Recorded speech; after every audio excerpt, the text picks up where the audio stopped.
আগে কৃষক স্বার্থ নাকি উৎসব? শনিবার পানাগড়ে মাটি উৎসবের উদ্বোধন করবেন মুখ্যমন্ত্রী।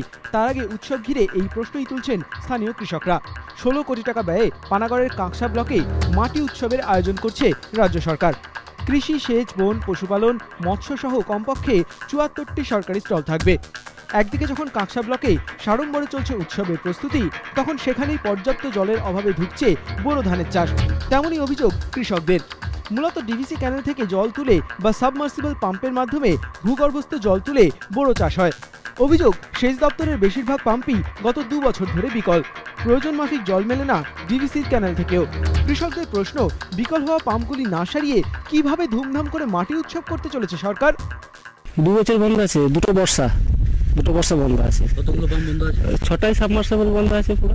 শেষ কোনো জল সাপ্লাই যায় না, অনেক জমির ধান মরে যায়। চাষ করতে পারছেন না? না, আমি চাষ করতে পারছি না। এই শুধু জলের জন্য? হ্যাঁ, শুধুমাত্র জলের জন্য। আমরা ইচ্ছা থাকলেও বীজ ফেলেও হয়তো অনেক সময় চাষ করতে পারি না। মাটি উৎসবের আয়োজনে ব্যস্ত থাকায় এ নিয়ে মন্তব্য করতে চাননি প্রশাসনিক আধিকারিকরা। মনোজ বন্দ্যোপাধ্যায়, এবিপি আনন্দ, বর্ধমান।